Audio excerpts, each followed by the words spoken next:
All right, what's up, everyone? Welcome to another episode of the Strength Classroom. Today I'm showing you a heavy lower body workout. Those are the three lifts I focused on today. Now, when I say slow safety squat bar squats, I'm basically counting anywhere from a 3 to 5 count on the way down, and then I'm not really worrying about the tempo on the way up. I'm just trying to finish the rep on the way up. It's only a tempo one way on the way down. No pause, mind you. And I'm actually experimenting with not wearing a belt. I've noticed I've been liking it a lot better on deadlifts.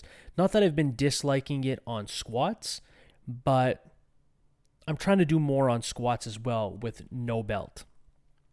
Not that I feel like I'm benefiting from it or I'm getting additional core work, because I think the squat and the deadlift are not good exercises to build your core. I feel like you should do core exercises to make yourself better at squats and deadlifts and movements like that, as opposed to expecting a squat and a deadlift to take care of all your core needs.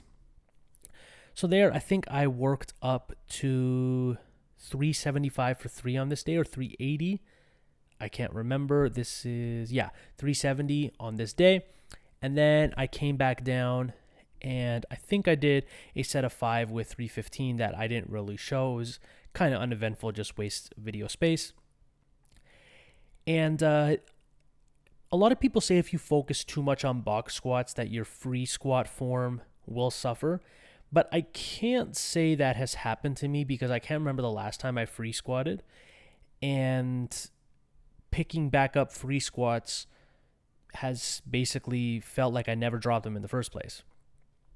Another thing I'm experimenting with is doing deficit split squats. Ironically, this is the exercise that I tweaked my knee on, and I don't really understand why, because I'm doing them the exact same form here, and this weight was easy to me, so I went up in weight, and I don't really see what happened, but that's besides the point.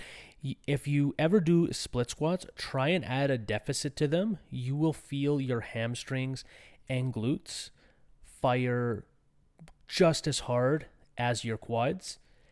And it's just good to add some unilateral work, meaning one limb, into your programming to identify maybe any imbalances you might have. I know some people get really carried away when it comes to unilateral work in general.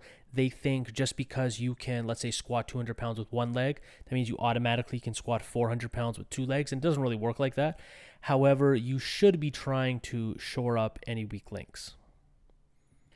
And then I've been experimenting with heavier glute ham raises, and I like loading them this way, where I put the chain around my neck and then clip it on with a carabiner around my lower back. I find this is a really good way to load them, considering my glute ham raise is just a pad. I'm not up in the air, so I can't really hold anything in front of me without hitting my mats.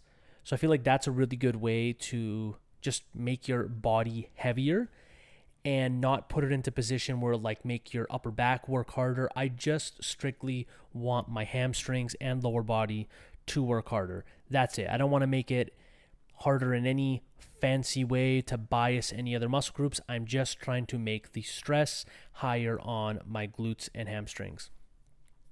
And then I implemented a exercise that I used to do, haven't done in a while. It's Zercher squat marches, where you just simply hold the barbell like you would in a Zercher squat, and then slowly and methodically as you can, march in place. Try and lift your knee as high as possible, and then repeat with the other leg. What I like about this, there's a balance component to it.